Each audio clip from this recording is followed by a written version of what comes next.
Hello বন্ধুরা, কেমন আছো সবাই? আমি আবারও চলে এসেছি আর একটা নতুন রেসিপি নিয়ে। আমার আজকের রান্না পায়েস বা মিষ্টান্ন বা পরমান্ন, যেটাই বলো না কেন। এটা জন্মদিনে বা পুজোর সময় বা কোনো অনুষ্ঠান বাড়িতে তোমরা বানিয়ে নিতে পারো। সামনে আসছে জন্মাষ্টমী, তো জন্মাষ্টমী উপলক্ষেও কিন্তু এটা বানাতে পারো তোমরা। বানানো খুবই সহজ, দেখে নাও কীভাবে বানিয়েছি। আমি চাল নিয়ে নিচ্ছি। প্রথমে আমি 2 মুঠো চাল নিয়েছি। এখানে আমি 50 গ্রাম মতন চাল নিয়েছি। আমি হাত দিয়ে মেপে দেখিয়ে দিলাম 2 মুঠ চাল নিয়েছি। চালটা আমি খুব ভালো করে ধুয়ে নেব, একবারই ধোবো, বেশি ধোয়ার দরকার নেই, তাহলে চালের যে গন্ধটা আছে গোবিন্দভোগ চালের সেটা কিন্তু চলে যাবে। চালটা একবার খুব ভালো করে ধুয়ে রেখে দিলাম। এবার নেব আমি কাজু আর কিশমিশ। 10টা মতন কাজু নিয়েছি আর 20টা মতন আমি কিশমিশ নিয়েছি। আমি এটাও ধুয়ে নেব। ধুয়ে নেওয়া কিন্তু খুবই দরকার। দেখো কত নোংরা বেরোচ্ছে, জলটা একদম ঘোলা হয়ে গেছে। ধুয়ে নিয়ে জলটা একটুখানি শুকিয়ে নিতে হবে। জলটা ছেঁকে তুলে নিয়ে আমি একটু শুকিয়ে নেব। কড়ার মধ্যে আমি বাটার দিয়ে দিচ্ছি। এখানে ঘিও ব্যবহার করা যাবে, আমি আজকে বাটার দিয়ে করব। বাটারটা আমি গলতে দেব। বাটারটা গলে গেলে কাজু কিশমিশটা আমি ভেজে নেব। খুব লাল করে কড়া করে ভাজবো না, হালকা একটু নাড়াচাড়া করে আমি তুলে নেব। বাটারটা ছেঁকে আমি তুলে নেব। আমি কাজু আর কিশমিশ দিয়েছি, এখানে অন্য কোনো বাদামও ব্যবহার করা যাবে। এটা একটু নাড়াচাড়া করে আমি তুলে নিচ্ছি। দেখো কতটা ভেজেছি, অল্পই ভেজেছি, আমি বেশি ভাজিনি। ওই কড়াতে আবার 1 চামচ মতন বাটার আমি দিয়ে দেবো। তারপরে দিচ্ছি 2টো ছোটো এলাচ ফাটিয়ে নিয়েছি আর দিলাম একটা তেজপাতা। এলাচের মধ্যে বীজগুলো বার করব না, তাহলে পায়েসের মধ্যে মাঝে মাঝে পড়লে কিন্তু মুখে পড়লে বাজে লাগে। এলাচটা ফাটিয়ে দিয়ে দিয়েছি আর তারপরে দিলাম চালটা আমি একটু নাড়াচাড়া করে নেব। খুব বেশি কড়া করে কিন্তু চালটা ভাজার কোনো দরকার নেই। চালটা একটু বাটারের মধ্যে এরকম করে নাড়াচাড়া করে নিলেই হবে। 50 গ্রাম চালের জন্য বা 2 মুঠো চালের জন্য আমি নিয়েছি 1 লিটার দুধ। 1 লিটার দুধকে আমি সাইডে একটু জাল দিতে বসিয়েছিলাম। তো দুধটা জাল দেওয়া হয়ে গেছে। এখন আমি দুধটা চালের মধ্যে ঢেলে দিচ্ছি। আমি এখানে ঘন দুধ নিয়েছি। আমি এখানে কোনো পাউডার দুধ ব্যবহার করব না, আমি এই দুধটা দিয়েই করব।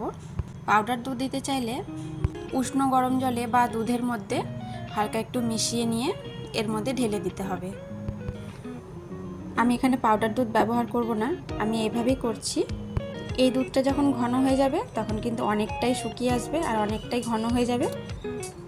তাই আমার মনে হয় আর কোনো দুধ দেওয়ার দরকার নেই। তবে যেটুকু আমি লিকুইড দুধ নিয়েছিলাম সবটাই দিয়ে দিলাম। এখন ফুটে উঠেছে। এভাবে আমি ফুটতে দেব যতক্ষণ না চালটা সেদ্ধ হয়ে যায়।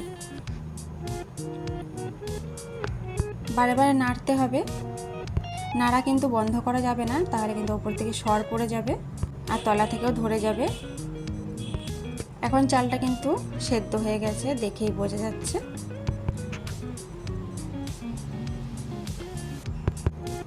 চালটা কতটা সেদ্ধ হয়েছে আমি একটু দেখিয়ে দিচ্ছি।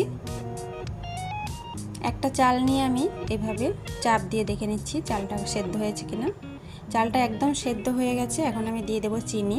আমি 50 গ্রাম মতন চাল নিয়েছিলাম, এখানে 75 গ্রাম মতন চিনি দিয়ে দিয়েছি। খুব বেশি মিষ্টি খেতে চাইলে এখানে 100 গ্রাম মতন দিতে হবে, তবে আমার মনে হয়েছিল 100 গ্রামের মতন দেওয়ার কোনো দরকার নেই। এই যে চিনি দিয়েছি এটাতে কিন্তু অনেকটা মিষ্টি হয়ে গেছিলো। হাত দিয়ে মাপলে এখানে 4 থেকে 5 মুঠ চিনি ছিল। চিনিটা দেওয়ার পরে কিছুক্ষণ আমি জাল করে নিয়েছি। চিনি থেকে যে জলটা এক্সট্রা বেরোয় সেটাও শুকিয়ে গেছে। এখন অনেকটাই পায়েসটা ঘন হয়ে গেছে, পায়েসটা একদম রেডি। আমি কিন্তু গ্যাসের ফ্লেমটা একদম বন্ধ করে দিয়েছি। তারপরে আমি দেবো কাজু আর কিশমিশটা। কিশমিশের যে টক ভাবটা থাকে তার জন্য আমি আগে থেকে দিইনি। কিশমিশ দেওয়ার পরে কিন্তু ফোটানো যাবে না, গ্যাসের ফ্লেমটা বন্ধ করে দেওয়ার পরেই এই কিশমিশটা অ্যাড করতে হবে। তারপরে আমি নাড়াচাড়া করে একটু মিশিয়ে নেব। আগে থেকে কিশমিশ আর কাজুটা ভাজা ছিল, তার জন্য আগে থেকে দেওয়ারও কোনো দরকার নেই, এইভাবে দিলেই হবে। খুব ভালো করে নাড়াচাড়া করে মিশিয়ে নিয়েছি। এখন আমি এর মধ্যে দিয়ে দেবো 1 চিমটি নুন। নুনটা আমি সব শেষেই দেবো, ওটাও আমি আগে দেবো না, দেওয়ার পরে ফোটাবো না। নুনটা দিলাম, মিষ্টিটা খেতে আরও ভালো লাগবে, মিষ্টিটা একটু ব্যালেন্স হয়। মিষ্টি রেসিপির মধ্যে একটু নুন দিলে কিন্তু খেতে খুবই ভালো লাগে, তার জন্যই নুনটা দিলাম। পায়েসটা একদম রেডি। এখন আমি এটা পরিবেশন করে নেব।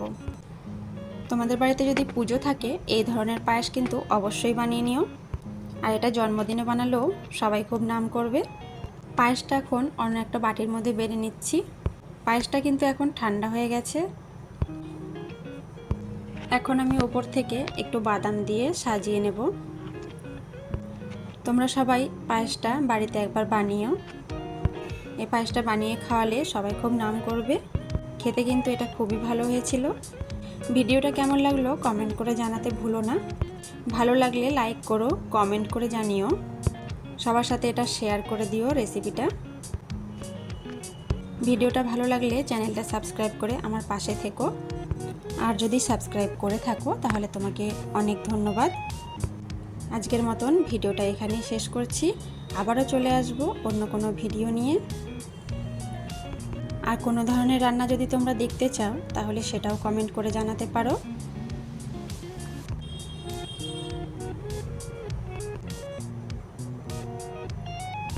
এতক্ষণ আমার সঙ্গে থাকার জন্য, আমার ভিডিও দেখার জন্য অনেক ধন্যবাদ।